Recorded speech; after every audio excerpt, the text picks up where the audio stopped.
নমস্কার, দেখছেন talk to Bangla. আমি অভিষেক রয়েছে আপনাদের সাথে। এই মুহূর্তে যে খবর নিয়ে উপস্থিত হয়েছে, পশ্চিমবঙ্গে চলছে এসআইআর এবং এসআইআর এর ফর্ম ইতিমধ্যেই বিলি করা হয়ে গেছে।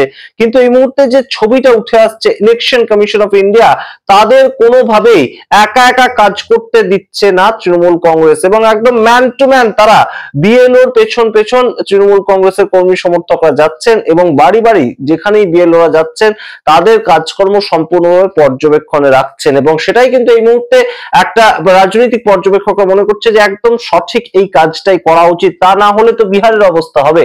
এবং বিহারের ভোটের যেটাকে নিয়ে একদম সরাসরি অখিলেশ যাদব বলেছেন যে এসআইআর এর মাধ্যমে ভোটে চুরি নয়, ভোটের ডাকাতি করা হয়েছে। এবং ইলেকশন কমিশন অফ ইন্ডিয়া তারা এই সামগ্রিক বিষয়টা জানতো, এবং রিপোর্টার্স কালেক্টিভের রিপোর্ট থেকে যে খবরটা উঠে এসেছে যে 14 লক্ষ ভোটার কার্ড ডুপ্লিকেট বিহারে রয়ে গিয়েছে এসআইআর এর পরবর্তী সময়তেও।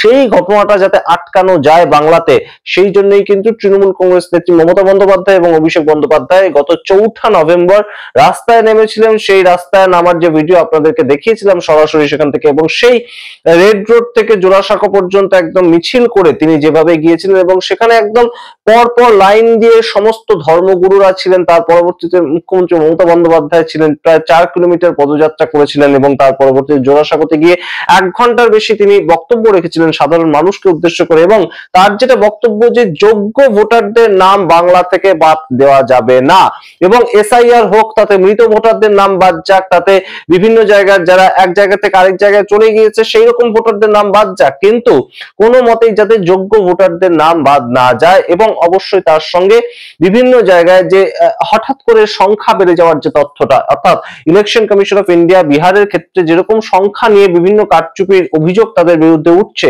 ঠিক সেই কাজগুলো যাতে কোনো মতে করতে না পারে। পশ্চিমবঙ্গে কিন্তু একদম ম্যান টু ম্যান, অর্থাৎ বিএলও যেখানে যেখানে যাচ্ছেন, তৃণমূল কংগ্রেসের বিএলএ অর্থাৎ বুথ লেভেল এজেন্ট একদম তার পেছন পেছন ফলো করে যাচ্ছেন। এবং শুধু তাই নয়, মানুষকে সহায়তা করার জন্য রাস্তায় রাস্তায় প্রত্যেকটা জায়গায়, গ্রামাঞ্চল থেকে শহরাঞ্চল প্রত্যেকটা জায়গায় মানুষকে এসআইআর সংক্রান্ত বিষয় সহায়তা কেন্দ্র পর্যন্ত খোলা হয়েছে। অর্থাৎ একদম সাংগঠনিক স্তরে একদম চুলচেরা বিশ্লেষণ করে পুরো বিষয়টা কিন্তু এই মুহূর্তে voter list up to date হচ্ছে পশ্চিমবঙ্গে।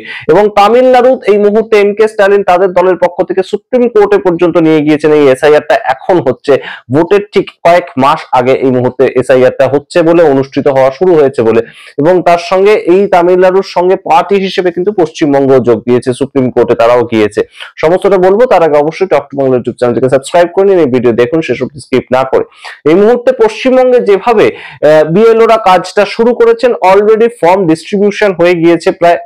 এবং সেই জায়গা থেকে আমরা বারংবার যে ছবিটা উঠে আসছে যে বিএলওদের কাজ করতে সুবিধাও হচ্ছে, এবং তাদের কোনো মতেই কিন্তু একা একা যে সামগ্রিক ঘটনাটা ঘটানোর ক্ষেত্রটা সেটা কখনোই তাদেরকে ছাড়া হচ্ছে না।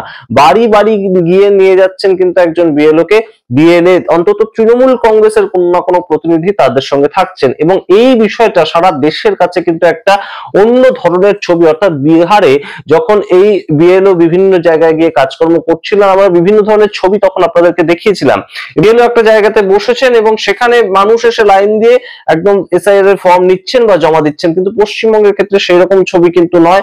ধরা যেটা পড়ছে, বারংবার একদম সরাসরি মানুষের বাড়ি বাড়ি যাচ্ছেন বিএলও, এবং সেখানে প্রত্যেকজন বিএলওর সঙ্গে সরাসরি থাকছেন কিন্তু তৃণমূল কংগ্রেসের কোনো না কোনো বুথ লেভেল এজেন্ট। এবং এরকম ছবিও ধরা পড়েছে যে বিএলও যাচ্ছেন পেছনে তৃণমূল কংগ্রেসের পতাকা নিয়ে, একদম তৃণমূল কংগ্রেসের সমর্থকরা সাথে থাকছেন। এবং এটা অবশ্যই এই মুহূর্তে কিন্তু সারা দেশের কাছে একটা বিরোধী শক্তির প্রদর্শন। আপনারা জানেন পশ্চিমবঙ্গে বিজেপি তারা বিরোধী শক্তি হিসেবে রয়েছে, এবং তারা 2019 সালে যে ফলাফলটা করেছিল, বেশ খানিকটা তাদের স্ট্রাইক রেট সবচেয়ে বেশি যদি হাই হয়ে থাকে সেটা কিন্তু 2019 সালের লোকসভা নির্বাচনে তারা 18টা সিট পেয়েছিল, এবং ভোট পার্সেন্টেজের দিক থেকেও প্রায় 42% ভোট পেয়েছিল।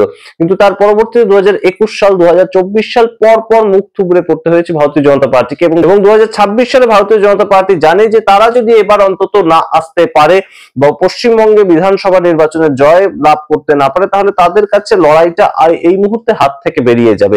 কারণ বাম কংগ্রেস জোট আবার ফিরে আসবে, এরকম একটা প্রেক্ষিত কিন্তু এখন আবার তৈরি হয়েছে পশ্চিমবঙ্গে। এবং সেই জায়গাটা কিন্তু তাদের যে একটা পুরনো জোট, অর্থাৎ 2016 পর্যন্ত লড়াইটা যে জায়গায় দাঁড়িয়েছিল পশ্চিমবঙ্গে তৃণমূল কংগ্রেস একদিকে, এবং কংগ্রেস তৃণমূলের হাত ছেড়ে বেরিয়ে এসেছিল এবং বামেদের সঙ্গে জোট করে বাম কংগ্রেস একদিকে এবং তৃণমূল কংগ্রেস আরেকদিকে, সেই জায়গাটা কিন্তু বিজেপি এবং তৃণমূল কংগ্রেস একটা বাইনারি সেট হয়ে গেল, এবং সেই বাইনারিটা এখনো পর্যন্ত 2024-এর ভোটে পাওয়া গিয়েছে। কিন্তু বহু মানুষ কিন্তু বলছেন যে 2026-এ এই বাইনারিটা ভাঙলেও ভাঙতে পারে।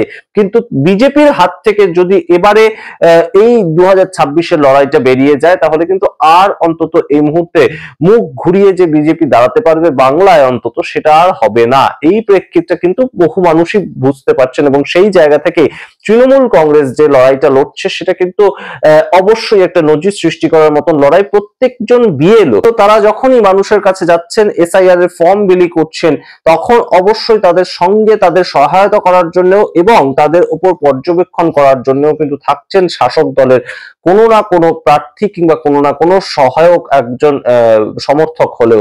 সেই জায়গাটা কিন্তু অবশ্যই তাৎপর্যপূর্ণ। সিপিআইএম বা কংগ্রেসের পক্ষ থেকে বা বিজেপির পক্ষ থেকে সমস্ত জায়গায় কিন্তু সেই তৎপরতা দেখা যাচ্ছে না পশ্চিমবঙ্গে। আপনাদের মনে থাকবে জ্ঞানেশ কুমার যখন 12টা রাজ্যে এসআইআর শুরু হবে এরকম একটা বক্তব্য রেখেছিলেন, এবং সেটা পশ্চিমবঙ্গ সহ 12টা রাজ্যে শুরু হবে এসআইআর, সেই বিষয়টা যখন তিনি অ্যানাউন্স করেছিলেন, সেই সময় সরাসরি কিন্তু জ্ঞানেশ কুমার কে জিজ্ঞেস করা হয়েছিল যে পশ্চিমবঙ্গে এসআইআর নিয়ে কিন্তু বিরোধিতা তৈরি হচ্ছে, এবং বিরোধিতা অলরেডি শাসক পক্ষ বা তৃণমূল কংগ্রেসের পক্ষ থেকে হয়েছে। সেই সময় জ্ঞানেশ কুমার বলেছিলেন যে না, কোনো ধরনের কোনো বিরোধিতা তো নেই, এবং অন্যদিকে তারা সহায়তা করবে, আমাদের অত্যন্ত সাহায্যের হাত বাড়িয়ে দেবে।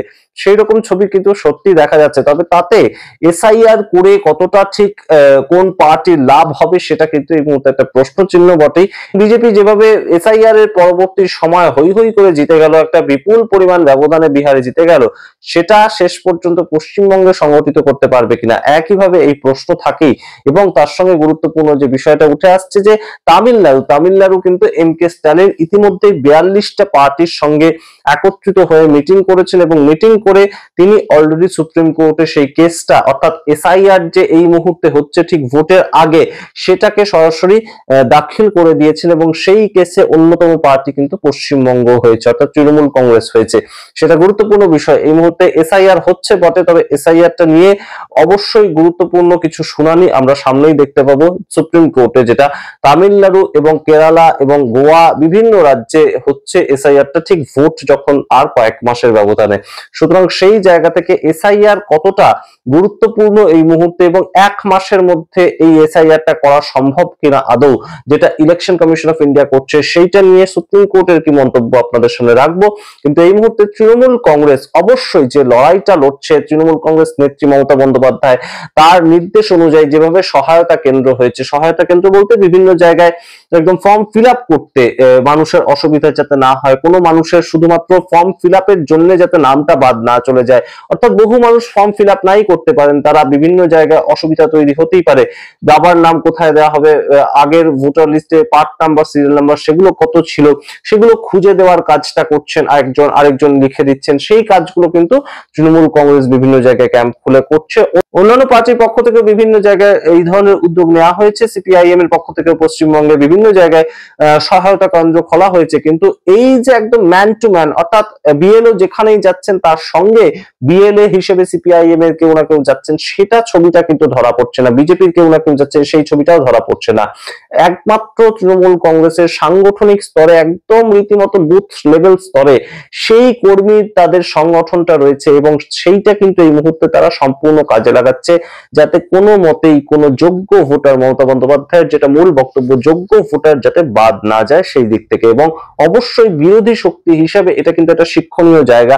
আরজেডি কি সেটা করতে পেরেছিল, এবং না করতে পারার জন্যই কি এই ধরনের একটা ফলাফলের মুখোমুখি হতে হলো, এই প্রশ্ন এই মুহূর্তে উঠছে। শুধুমাত্র ইলেকশন কমিশন ভোট চুরি করে নিয়ে চলে গেছে, কিংবা বিভিন্ন জায়গা থেকে ভুয়ো ভোটার ঢুকিয়ে ফেলেছে বা ভোট ডিলিট করে দিয়েছে বিভিন্ন ভাবে, এইগুলো বললে তো হবে না। কেন ডিলিট করছে, সাংগঠনিক স্তরে কেন কোনো মানুষ সাথে যাননি বিএলওদের, এই প্রশ্ন এই মুহূর্তে তুলতে হবে কিন্তু আরজেডির বিরুদ্ধে। যেটা পশ্চিমবঙ্গে তৃণমূল কংগ্রেস পারছে, সেটা কেন বিহারে আরজেডি পারলো না, এই প্রশ্ন ওঠে বইটি। আপনারা সামগ্রিক রিপোর্টের ভিত্তিতে কি মনে করেন অবশ্যই কমেন্ট বক্সে কমেন্ট করুন।